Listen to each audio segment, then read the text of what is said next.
नमस्कार, उत्तराखंड के बुलेटिन में आप सभी का स्वागत है। मैं हूं आपके साथ ऋचा सिंह। बुलेटिन की शुरुआत करेंगे, पर उससे पहले एक नजर सुर्खियों पर। मन की बात में बोले पीएम मोदी, कोरोना को हराने के लिए 2 गज दूरी उत्तम स्वास्थ्य के लिए बेहद जरूरी। वायरस के खिलाफ देश का हर नागरिक लड़ रहा लड़ाई, पीएम मोदी ने कहा किसानों का भी योगदान अहम।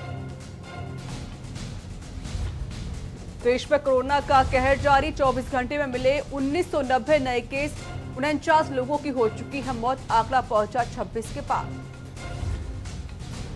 सीएम त्रिवेंद्र सिंह रावत ने किया बायोलॉजी लैब का लोकार्पण, वीडियो कॉन्फ्रेंसिंग द्वारा किया लोकार्पण, टेस्टिंग क्षमता में होगी वृद्धि। ऋषिकेश एम्स के एक नर्सिंग ऑफिसर में कोरोना की पुष्टि, प्रदेश में संक्रमितों की संख्या हुई 49। और मौसम का बदला मिजाज, झमाझम बारिश और ओलावृष्टि से हुआ ठंड का एहसास, किसानों की बड़ी चिंता। आप देख रहे हैं के न्यूज, खबरों का सारथी।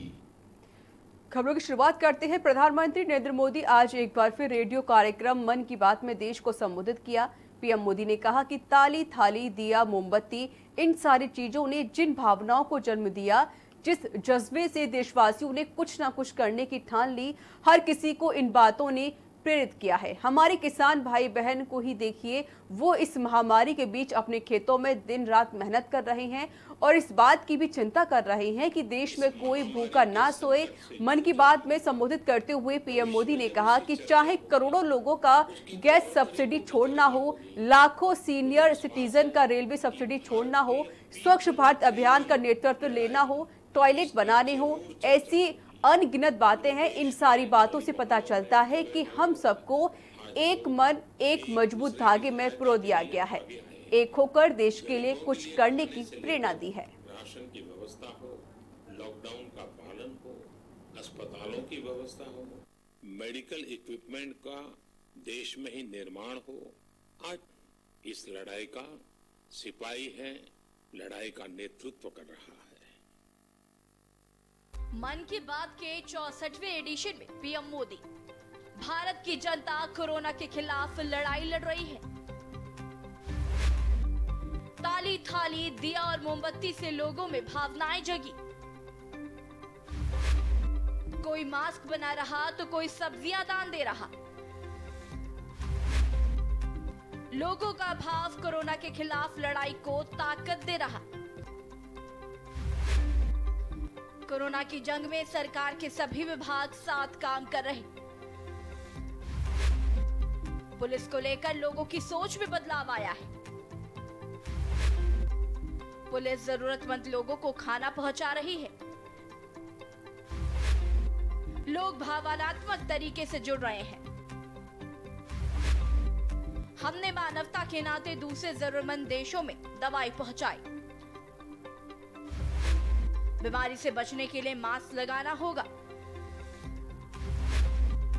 सार्वजनिक स्थान पर थूकना बंद करना होगा। लाखों लोगों ने गैस सब्सिडी छोड़ी। रमजान में पहले से ज्यादा इबादत करें, जिससे ईद से पहले कोरोना से मुक्ति मिल जाए।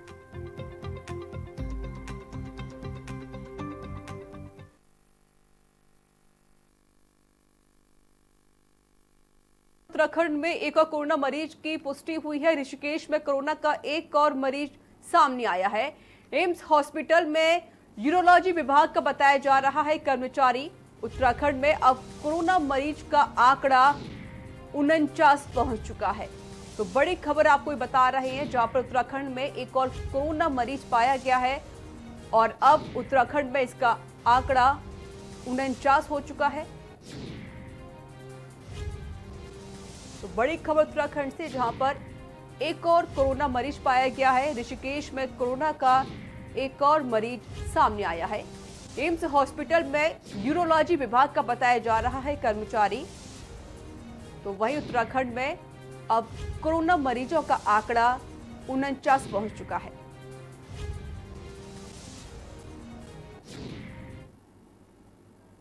नैनीताल विकास खंड ओखलकांडा के दर्जनों गांवों के अलावा हेड़ाखान और रीठा साहब धाम को जोड़ने वाला मुड़कुड़िया हेड़ाखान सड़क विभाग 2 माह से भारी भूस्खलन के कारण क्षतिग्रस्त हो गई थी, जिसके कारण इस मार्ग पर पिछले 2 माह से सभी प्रकार का आवागमन बंद है। शनिवार की देर रात जिलाधिकारी सविन बंसल ने लोनिवी के अधिकारियों के साथ क्षतिग्रस्त स्थल का निरीक्षण किया। गौरतलब है कि इस मार्ग के क्षतिग्रस्त होने से मुड़कुड़िया, लुगट, खन्यूसी गली, पतलोट और झड़गांव, देवली, गुनियारो, अखोड़ा, मिडार और मनपोखरा, देवली, ताल जामरानी और सिमलिया बेट, जैनपुर चमूनी, डाल कंडियान, कांता, पटरानी, ककोड़ा और गांजा गांव प्रभावित हैं। निरीक्षण के दौरान जिलाधिकारी को मौके पर मौजूद गांव वालों ने बताया कि मुड़कुड़िया गांव के ऊपर पहाड़ी पर बसी गांव पर तोकों का काफी खतरा है। जिलाधिकारी ने मकानों के लिए सुरक्षा के कार्य प्राथमिकता के आधार पर कराने के निर्देश दिए हैं।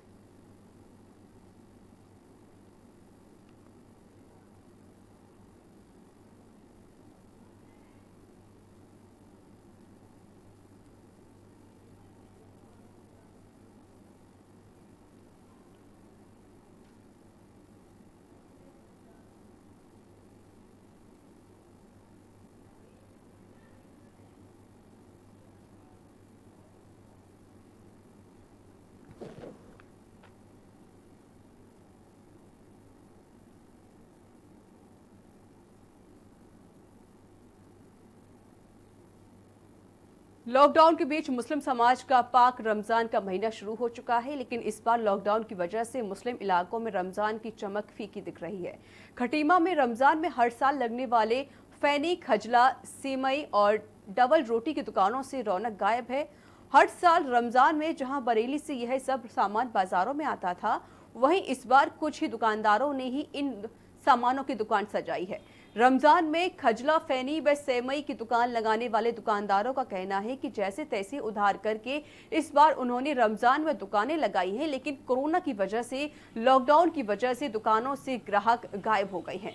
जबकि रमजान मना रहे मुस्लिम समुदाय के लोगों का कहना है कि लगातार लंबे समय से लॉकडाउन होने की वजह से लोग घरों में बेरोजगार बैठे हैं, जिससे रमजान में खरीदारी को आमजन के पास पैसा नहीं है।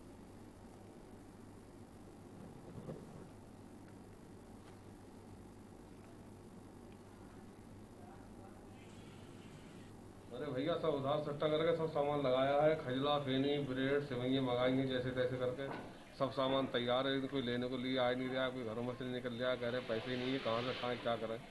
सुबह से 7 बजे तक 1 बजे तक बैठे हुए हैं, खोल के कुछ भी नहीं बिका सुबह से लेकर। सामान तो तैयार है, लेकिन पैसे के कारण ले कैसे। लॉकडाउन 1.5 महीने से लॉकडाउन पड़ा हुआ है, पैसा है नहीं पास में, कोई कुछ है नहीं रोजगार, तो कहाँ से लिया जाए। पहले तो बहुत धूमधाम से रमजान शरीफ मनाते थे, शहरी का सामान जो है वो सब खूब मनाते थे, अब कुछ पैसा ही नहीं है।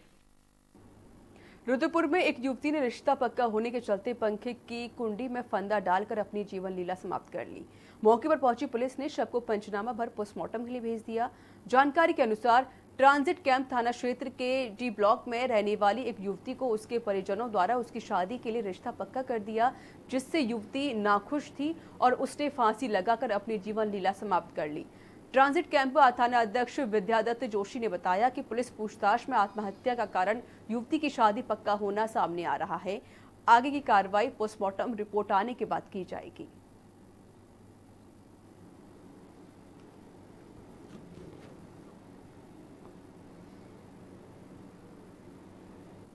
डी ब्लॉक में यहाँ पे एक किशोरी अपने परिवार के साथ किराए पे रहती थी, जो बेसिकली कानपुर देहात के रहने वाले हैं। वो यहाँ डॉल्फिन कंपनी में किशोरी और उसकी मम्मी जो है काम करती थी, और पिता जो है फल की ठेली लगाते हैं, जो है सुसाइड कर लिया है। इस पर पुलिस द्वारा जो इसका पंचायतनामा भरकर पोस्टमार्टम की कार्रवाई की जा रही है। जांच पर आसपास के लोगों से पूछने पे पता चला कि कल इसके रिश्ते के लिए कुछ लोग आए थे, और जिस पर इनकी कुछ बात हुई है, उसी बात को लेके लड़की शायद नाराज होने के बाद उसने आत्महत्या की है। बाकी पोस्टमार्टम की रिपोर्ट आ जाने के बाद जो भी जांच में जो तथ्य आएंगे उसके हिसाब से कार्रवाई की। काशीपुर में सुबह से तेज हवाओं के साथ जोरदार बारिश हुई। तेज बारिश के साथ ओलों की बरसात और हवाओं के चलते किसानों की चिंता बढ़ गई है। तेज हवाओं और बारिश से गेहूं की फसल बर्बाद होने की कगार पर पहुंच गई है, जिस कारण किसानों के चेहरे पर मायूसी नजर आई है।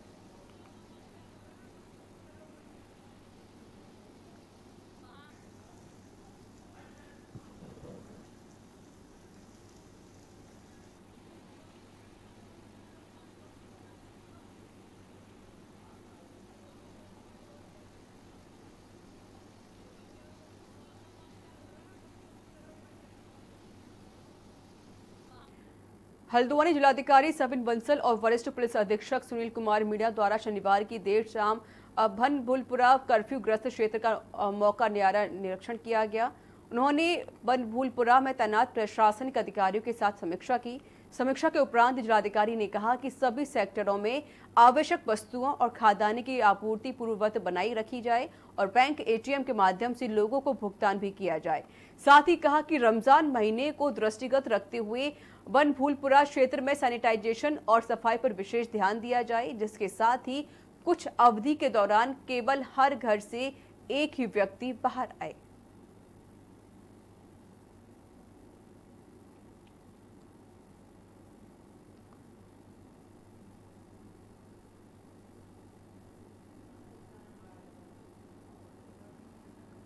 हिंदुओं के प्रमुख तीर्थ स्थल और धार्मिक आस्था का केंद्र प्रसिद्ध बैकुंठ धाम बद्रीनाथ के कपाट भक्तों को दर्शन के लिए आगामी 15 मई को सुबह 4:30 बजे मंत्र और उच्चारण के साथ खुलने की घोषणा होने के बाद तैयारियां शुरू हो गई हैं।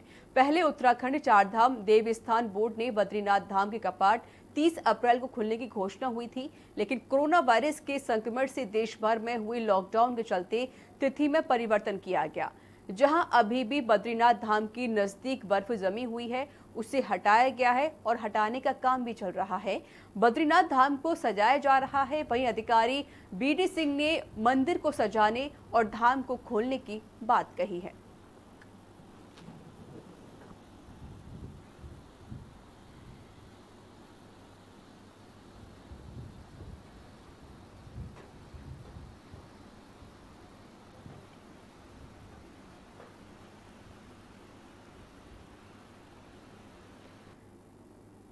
रुद्रप्रयाग में 6 माह अपने शीतकालीन गद्दी स्थल ओंकारेश्वर मंदिर ऊखीमठ में प्रवास करने के बाद बाबा केदार की पंचमुखी चल विग्रह उत्सव डोली आज प्रातः 5:30 बजे केदारनाथ धाम के लिए रवाना हो गई और आज रात को बाबा की डोली गौरीकुंड और कल पैदल मार्ग के भीम बबली में रुकेगी। आज प्रातः बाबा केदार के शीतकालीन गद्दी स्थल ओंकारेश्वर मंदिर के गर्भगृह से सभा मंडल में लाई गई, जहां डोली में बाबा केदार की 5 मुख वाली चांदी की मूर्ति को विराजमान किया गया, जिसके बाद बाबा केदार की डोली ने शीतकालीन गद्दी स्थल ओंकारेश्वर मंदिर की परिक्रमा की और केदारनाथ के लिए रवाना हुई। 28 अप्रैल की शाम को बाबा की डोली केदारनाथ पहुंचेगी और 29 अप्रैल प्रातः 6:10 पर बाबा केदार के कपाट खोले जाएंगे।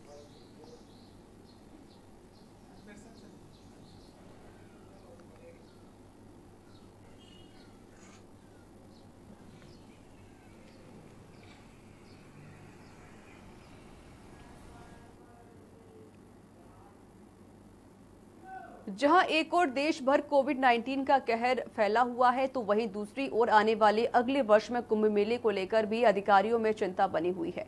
हालांकि लॉकडाउन के चलते ही कांवड़ पटरी को चौड़ा करने का जो काम रुका हुआ था, उसे अधिकारियों ने अब शुरू करना कर दिया है और सिंचाई विभाग द्वारा उत्तराखंड में कांवड़ पटरी चौड़ीकरण का काम 12 भागों में बांटा गया है, जिसमें फिलहाल 7 भागों में काम शुरू हो चुका है। मेला अधिकारी दीपक रावत ने कांवड़ पटरी का निरीक्षण किया और उसकी गुणवत्ता को भी जांचा। साथ ही उन्होंने सिंचाई विभाग के अधिकारियों को आवश्यक दिशा निर्देश भी दिए।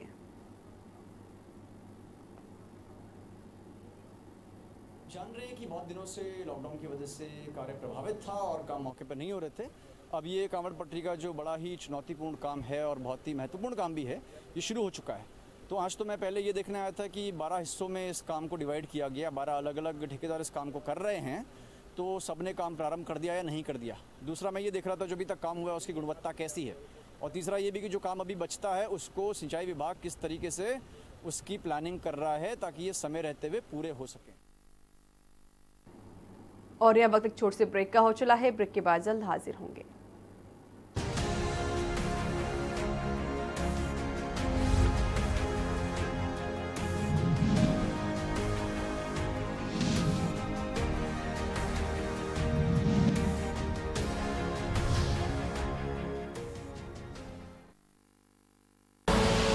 आप देख रहे हैं के न्यूज, खबरों का सारथी। Mount Litra Z School, Unnao, #1 in academics, #1 in sports, best teachers, best result, smart classroom, best transport facility, world class infrastructure के साथ Mount Litra Z School, Unnao।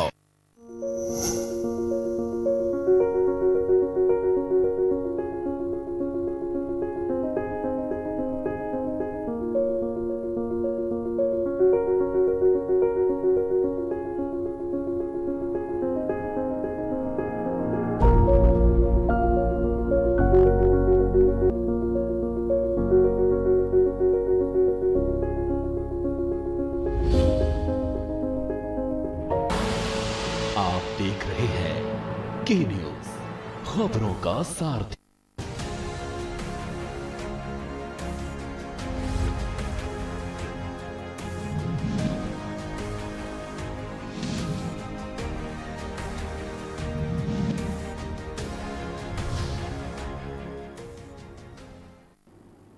Break के बाद एक बार फिर से आप सभी का स्वागत है। खबरों में आगे बढ़ते हैं। उत्तराखंड के सीएम त्रिवेंद्र सिंह रावत ने कोरोना वायरस से उत्तराखंड को होने वाली नुकसान के आंकलन के लिए सुबोध उनियाल की अध्यक्षता में मंत्रिमंडलीय उप समिति का गठन किया, जिसमें धन सिंह रावत और रेखा आर्य सदस्य होंगे, जिसकी घोषणा खुद सीएम त्रिवेंद्र सिंह रावत ने की।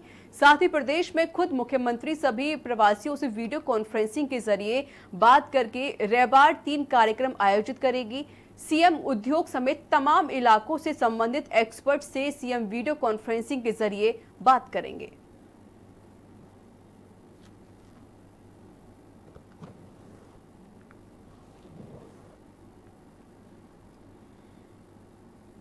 मंत्रिमंडलीय उप समिति कोविड-19 की वजह से जो अर्थव्यवस्था को नुकसान हुआ है, उसकी हम कैसे भरपाई कर सकते हैं, कैसे हम लोकल रोजगार पैदा कर सकते हैं, अपने नौजवानों को काम दे सकते हैं, और जो गरीब लोग हैं हमारी, उनकी आर्थिकी हम कैसे मजबूत कर सकते हैं, इस दृष्टि से एक समिति श्री सुबोध उनियाल जो हमारे वरिष्ठ मंत्री हैं, कृषि मंत्री हैं, उनकी अध्यक्षता में हम बना रहे हैं। और उसमें सदस्य के रूप में श्री धन सिंह रावत जी और श्रीमती रेखा आर्य, ये उसमें सदस्य के रूप में होंगे। तीसरी बात, हमने ये निर्णय लिया है कि शीघ्र ही मैं स्वयं तमाम अपने प्रदेश के जो प्रवासी लोग हैं, जो विविध क्षेत्र में जिनका अपना स्थान है, उनसे हम वीडियो कॉन्फ्रेंसिंग के माध्यम से बातचीत करेंगे।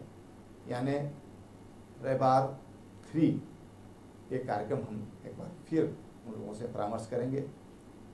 चौथी चीज़, जो हमारे विविध वर्ग हैं, इंडस्ट्री है, एग्रीकल्चर है, हॉर्टिकल्चर है, डेयरी क्षेत्र है, ऐसे जो एमएसएमई क्षेत्र है, उद्योग है, ऐसे सभी वर्गों से मैं सीधा उनसे संवाद करूंगा, उनके साथ बातचीत करेंगे, उनके सुझाव लेंगे कि कोविड-19 के बाद जो अर्थव्यवस्था हमारी कैसे शीघ्र दुरुस्त हो सकती है, उसके बारे में हम तमाम जो क्षेत्र हैं, पर्यटन का क्षेत्र है, ऐसे सभी लोगों से हम बातचीत करके और इसका समाधान, उस पर हम लोग विमर्श करेंगे। उत्तराखंड के पर्यटन मंत्री सतपाल महाराज ने पालघर में साधुओं को पीट कर हत्या के जाने की कड़ी निंदा की है। भारत सरकार से इस जघन्य हत्या की सीबीआई जांच की मांग की है। कैबिनेट मंत्री सतपाल महाराज ने कहा कि पालघर में 2 सन्यासियों और एक ड्राइवर की हत्या कर दी गई। यह बहुत ही जघन्य अपराध है। मैं केंद्र सरकार से मांग करता हूं कि इसकी सीबीआई जांच होनी चाहिए।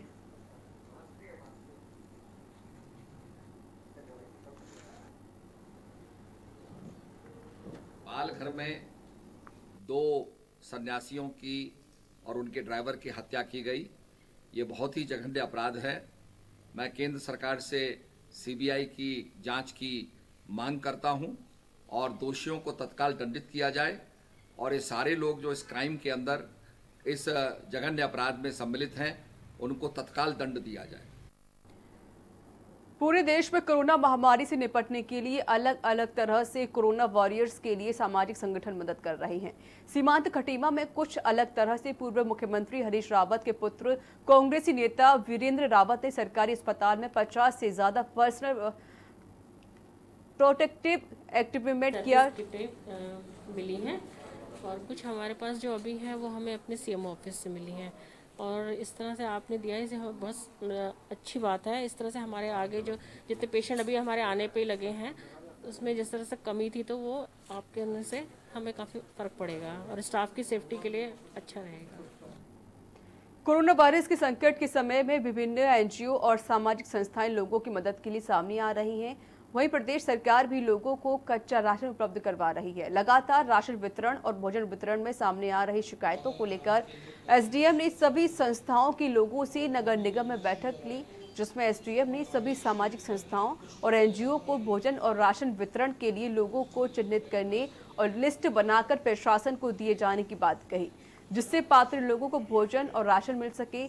एसडीएम गौरव कुमार ने कहा कि भोजन वितरण करने वाले लोगों और संस्थाओं को पुनः रजिस्ट्रेशन करवाना पड़ेगा और कोई भी व्यक्ति भोजन और राशन वितरण के दौरान किसी भी व्यक्ति की फोटो खींचकर सोशल मीडिया पर अपलोड नहीं करेगा।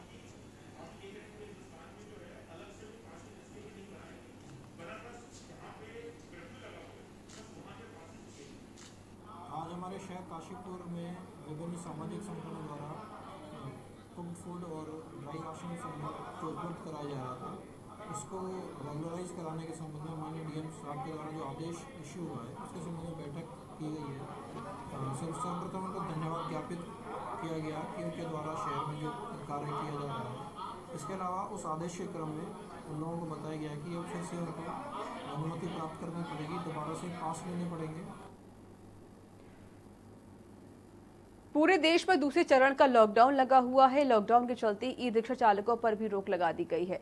ई रिक्शा चालकों पर लगी रोक को हटाने के लिए बाजपुर के सुल्तानपुर पट्टी के ई रिक्शा चालकों ने जिला प्रशासन से मांग की है कि रिक्शा चालकों का कहना है कि जब जिले में अधिकांश व्यापारों को प्रशासन की ओर से हरी झंडी मिल गई है, ऐसे में हम गरीब लोगों को भी रिक्शा चलाने की अनुमति देनी चाहिए और रिक्शा चालक भी नियमों के अंतर्गत रहकर ही अपना व्यवसाय चलाएंगे।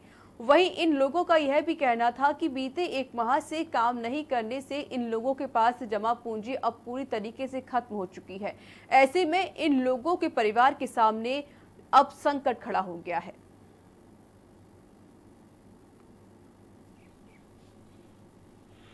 यही है कि देखो, एक तो हम वैसे ही परेशान हैं जब से लॉकडाउन लगा है, जब से ना तो कोई खर्च हुए है और ना ही कोई राशन पानी है।